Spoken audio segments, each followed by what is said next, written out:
What is up, fishing addicts? On today's video I will be showing you guys how to make your own jigs, any type of jigs.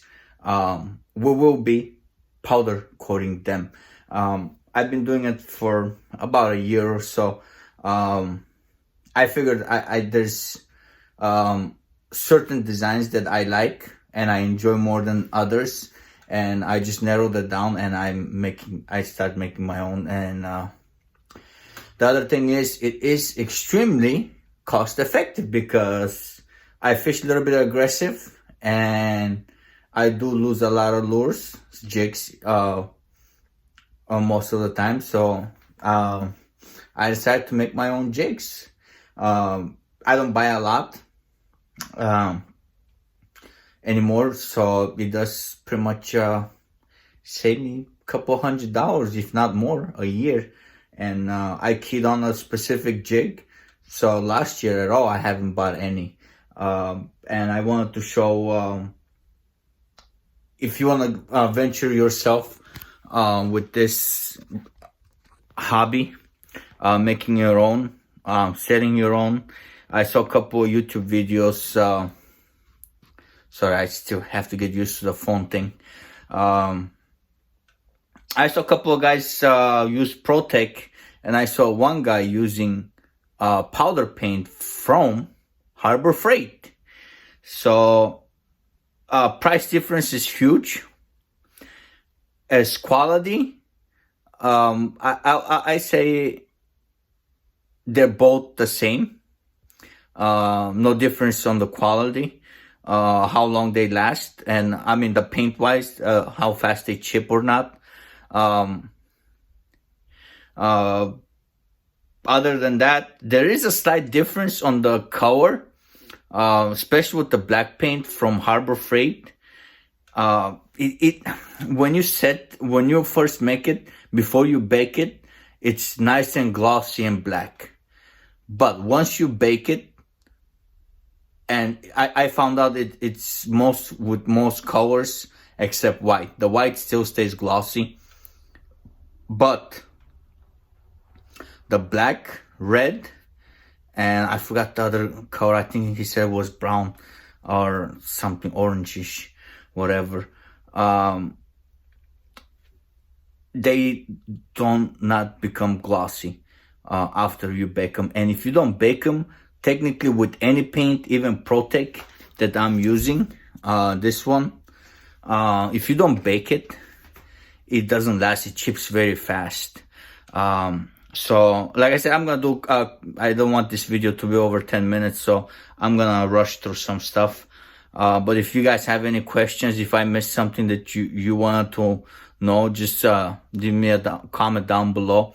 And if you haven't subscribed to my channel, hit that subscribe button, guys. We are almost at 1,500, and I'm pretty excited. Actually, this last year, towards the end, the channel did grew tremendously, and I'm receiving tremendous support, especially on Instagram. A lot of guys are messaging me. I met so many new friends and guys I fish with, and it's been amazing.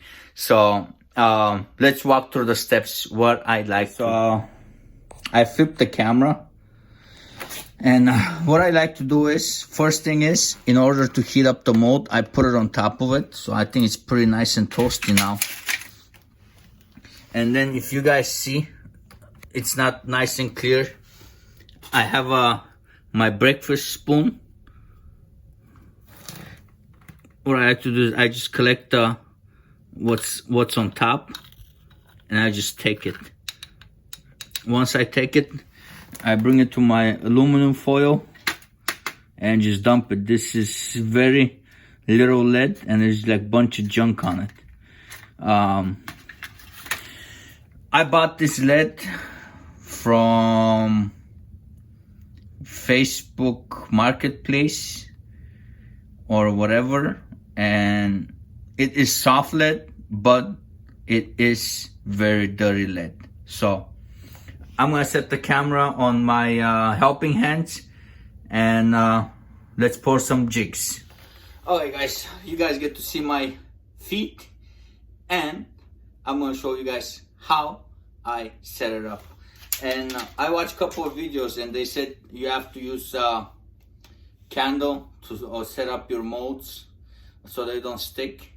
You know what? I tried it and it was completely useless. I maybe I'm using the wrong candle or whatnot, but so anyways, first of all, it's gonna be very hot. I bought this from Walmart, $14.99. Best 15 bucks I ever spent. What I do is I'll pour a couple of times on both of them, so get the mold nice and hot.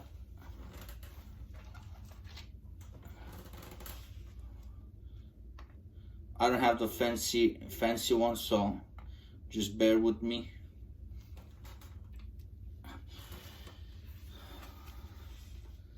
So pretty much, I don't know if you can see it on the camera, pretty much this is what you get, except one of them it's on top. And I just remember I didn't bring my pliers to remove them. Okay, got my little snap-on pliers, and what I do is I just pull them. And since this is a soft lead, sometimes you do get, when you press them with the pliers, you do leave a mark, a slight little mark. What I do later on is I'll just file it. You have to file it either way, but so I pour a couple of times for the mold to get nice and hot. In this case, it's pretty warm to the touch. I grab my hooks and I just lay them out. Actually, I was supposed to use 4-aught hooks with the 1/4 ounce, but since this mold is especially for smallmouth and walleye, I like to use 3-aught. I like to cheat a little bit, but it is what it is. So I just line it up. You guys can see it over there. Yep, perfect. Once it's lined up, close it. Make sure it's closed without any gap. And right after that, and with this one, once you start pouring, don't stop. What I like to do, I just touch it. It helps me balance, and I just keep on pouring. Sometimes I over pour, but that's fine. And once that sets in for a couple of seconds, open it up, grab my trusty pliers, and it just comes out just like that. So let's do one more quickly. And I never dump these right back into the lead. I wait for them. I'll make like 10-15 jigs. Then when my lead is low, I'll dump it and I'll wait like 10-15 minutes, wait for the lead to melt completely. So let's do it one more, and then we'll move on to the powder coating. I'm doing 2 jigs so I can show you guys the difference between the Harbor Freight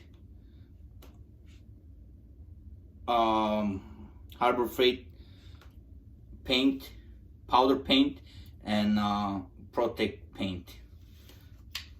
It's not that I'm trying to bash Harbor Freight. I mean, it's basically, these are the same size, I mean same price, but the quality that the quantity that you get, it's a lot more. I mean, like 4 or 5 times more. So let's do one more real quick. Like I said, and make sure this thing is clean, which I didn't do, but I have very little lead left anyways. So I'm just gonna pour it real fast. And then you'll see, just like in the movie Terminator, this thing, you'll see it's liquid and just solidifies. Once it solidifies, wait a couple more seconds before you go in, because depending on how hot your mold is, it's not gonna solidify as fast as you would like. So once I'm done with the mold, I'll just set it on the floor, and these things, I'll just break them off. And now, since I'm done, I'll put these in.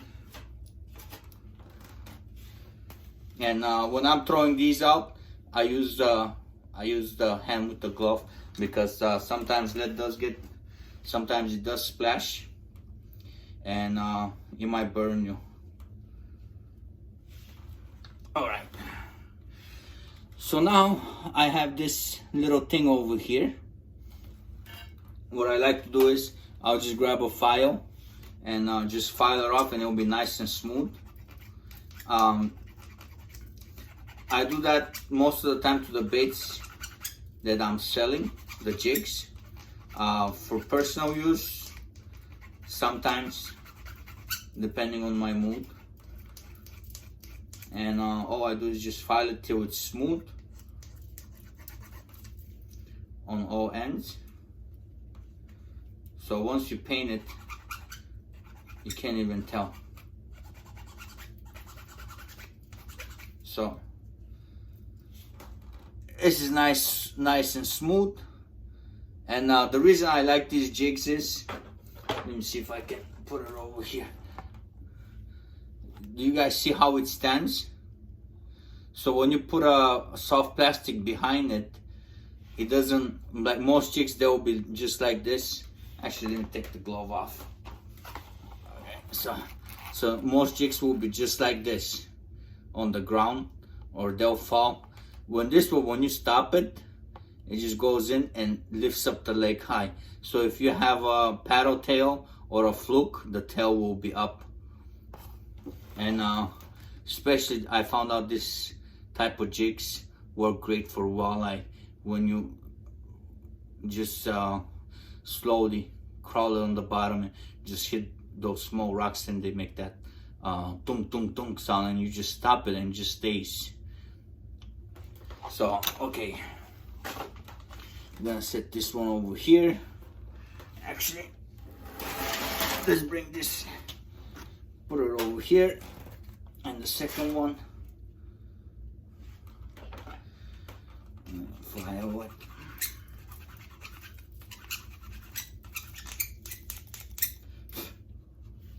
Okay, done. Okay, next step is, try this out.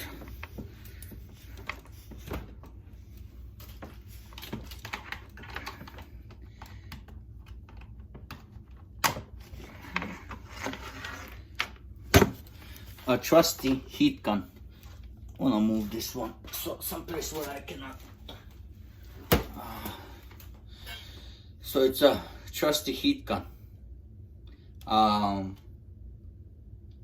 Harbor Freight Special, I assume.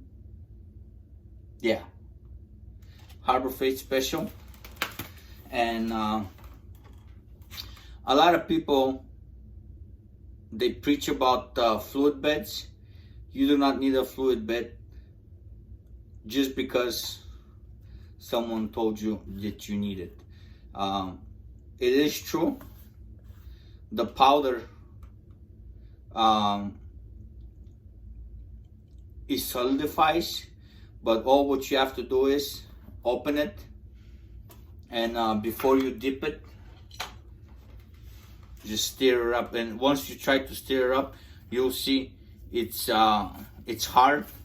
And once you go a couple of times, stir it, it's gonna become nice and soft. That's what you want. And once it becomes nice and soft, you are done. That's all it takes. If you're not selling baits and you're making them on your own, or you're selling very few baits, I don't think investment in a float bed it's necessary. Next step, powder painting it. And now this is how hard it is to powder paint. Grab the jig, pliers. Now this might be a little bit noisy, but just bear with me. I put it on the highest setting, wait for the gun to heat up, and once it heats up, couple of seconds, I don't keep it for a very long time. I know a lot of people said you should keep it until the bait is almost about, the lead is almost about to melt. No, I don't do that. You're supposed to have very light coating on it, just like this, and it's still not glossy. But once you bring it back to the heat, and this will make it pretty solid. I mean, it'll make it nice and shiny and glossy. I don't know if you guys can see this on the camera, but how glossy it just became. Let me see if I can have it focus better. Maybe not. No, but take my word for it, it's glossy. So it takes a couple of seconds for it to dry out. I do have a drying rack, custom-made drying rack for my lures, but this is pretty much done. And now let's do the black paint. Close this one.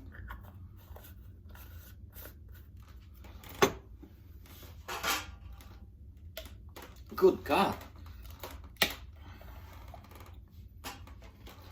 Okay. I don't know if it's a good thing that I'm mixing this, but does not matter. But oh yeah, there we go. So it's almost like you're trying to stir water. In the beginning it's a little bit hard, and now it's just like water.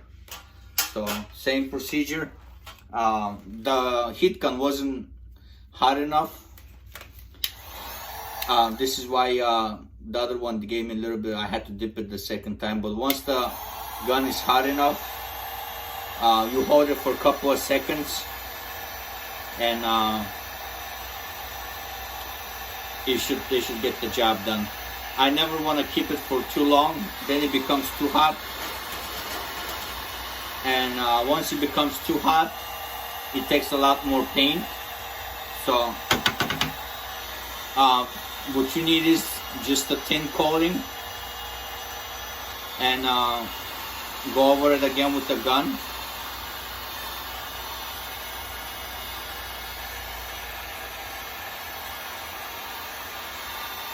So this is great, actually. Hopefully you guys can see right now how nice and smooth it is, glossy. So let me see if it's dry. Just a little bit tacky. Now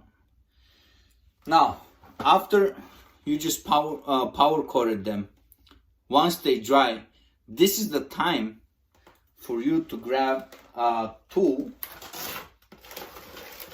like I had somewhere over here, and now it's gone. Probably my kid took it. But anyways, there's a tool to open up the eyelets. This is the time to use that tool, because once you bake it, once you bake the paint, you see how easy I took it off? Once you bake it at 350 degrees for 20 minutes, you won't be able to open the eyelet, even with the Harbor Freight powder coat. So, okay, this is nice and dry. I don't know if you guys can see how smooth it is. the paint. It's nice and shiny.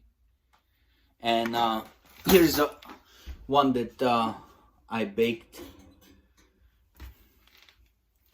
As you guys can see, this one between these two. Actually, I'll put them over here. And let me see if I can switch the camera angle. Couldn't switch the camera angle, but I want to show you guys the difference. Once before you bake them, after you bake them. And the Protec, even when you're done baking it,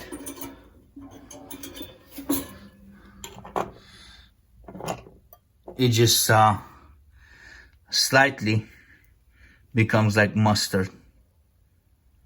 But I might even have put too much on this one. But this is the results that you are looking for. Once you bake it, it's rock hard, guys. I mean, it takes a lot to destroy them. So other than that, just remember to clean the eyelets before you bake them. Once you bake them, this eyelet, you won't be able to. So I hope this video helps you guys out. And if you want to add any eyes, you can do it right now after you bake it. Or if you want to do powder ice, once you bake it, just grab something small, add some powder to it, and go with the heat gun. A lot of people use candles, alcohol candles or whatever. I tried it. I hated it. The heat gun worked the best for me. So I'm not going to make the video too long. I have to clean up the garage soon. I don't know if you guys can see here, right there. No. I'm going to start pouring my plastics for the very first time this weekend. I don't have all my molds. I have 2 custom molds. They're getting made. So it's going to take about 5 weeks to get them. And holy crap, how expensive it is to have custom molds made. Holy crap. I mean, for the amount of money I spend on my plastics, or to get started, just to get started to make plastics, that the ones that I want, the shape I want, all that, it is about $600 more than what my kayak is worth, brand new. I mean, like, holy shit, the expense was insane, guys. I was not expecting this, to be honest.